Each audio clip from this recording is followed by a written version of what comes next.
জয় রাধে।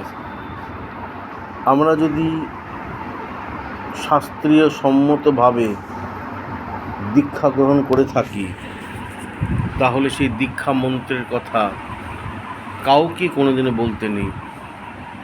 প্রয়োজনে শ্রী গুরুদেবকে বলা যাবে, তার বাইরে কাউকে বলা যাবে না। এবং যদি মন্ত্র ভুলেও যাই, তথাপিও ওই যেখানে সেখানে সংস্কার করার কথা বলা যাবে না। পুরোটাই শাস্ত্রে বিধিসম্মতভাবেই করতে হবে।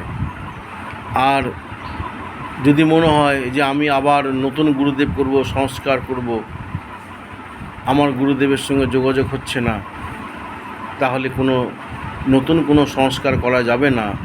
যদি তোমার গুরুদেব শাস্ত্রে সম্মতভাবে হন, সম্প্রদায় যুক্ত যদি হন, তাহলে তাকে সেই মন্ত্রকেও ত্যাগ করা যাবে না, সেই গুরুকেও ত্যাগ করা যাবে না।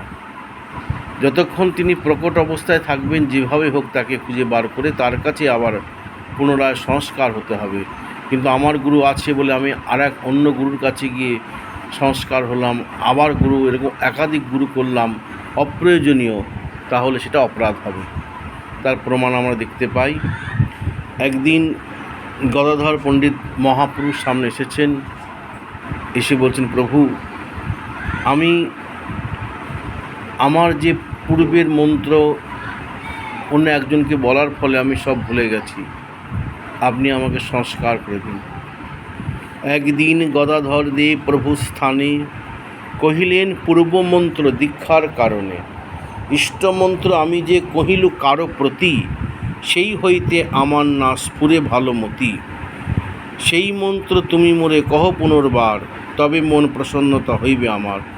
প্রভু, আমি যে দীক্ষা মন্ত্র পেয়েছি কোনো একজনকে বলার পর, সেই মন্ত্র আমার স্ফুরণ হচ্ছে না এবং সেই মন্ত্রে আমি আনন্দ পাচ্ছি না।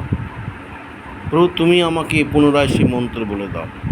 কিন্তু মহাপ্রভু তোর দীক্ষা গুরু নন, তাই প্রভু বললেন, প্রভু বলে, তোমার যে উপদেষ্টা আছে, সাবধান তথা অপরাধী হও পাছে। মন্ত্রের কি দায়, প্রাণ আমার তোমার, উপদেষ্টা থাকিতে না হয় ব্যবহার। দেখো, তোমার জন্য আমার প্রাণ পর্যন্ত দিতে রাজি আছি, কিন্তু যিনি তোমাকে মন্ত্র দিয়েছেন তার বাইরে তুমি আর আমাকেও বলো না, অন্য কাউকেও বলো না। গদাধর বলে, তিহ না আছেন এথা, তান পরিবর্তে তুমি করাও সর্বথা।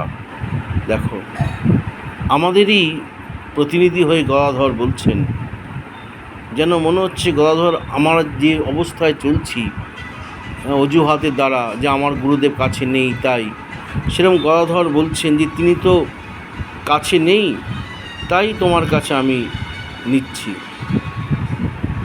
প্রভু বলে, তোমার যে গুরু বিদ্যানিধি, অনায়াসে তোমায় মিলিয়া দিবে বিধি। অর্থাৎ তোমার যিনি গুরুদেব প্রকট আছেন, তুমি ভগবানের শরণাপন্ন হও, বিধি বা ভগবান ঠিক তোমাকে মিলিয়ে দেবেন। তথাপি গুরুদেব প্রকটকালীন অন্য কারো কাছে নতুন করে দীক্ষা নেওয়ার প্রয়োজন নাই। সর্বজ্ঞ চূড়ামণি জানেন সকল, বিদ্যানিধি শীঘ্র গতি আসিবে উৎকল। এথায় দেখিবা দিন 10 ভিতরে, আইসেন কেবল আমারে দেখিবারে। নিরবধি বিদ্যানিধি হয় মোর মনে, বুঝিলাং তুমি আকর্ষিয়া আনতানে। অর্থাৎ বিদ্যানিধি তোমার গুরু, অর্থাৎ যে তোমার গুরু হবে, ঠিক ভগবান তোমার কাছে তাকে এনে দেবেন, যদি তোমার ভগবানের প্রতি বিশ্বাস থাকে, নামের প্রতি বিশ্বাস থাকে। জয় গুরু।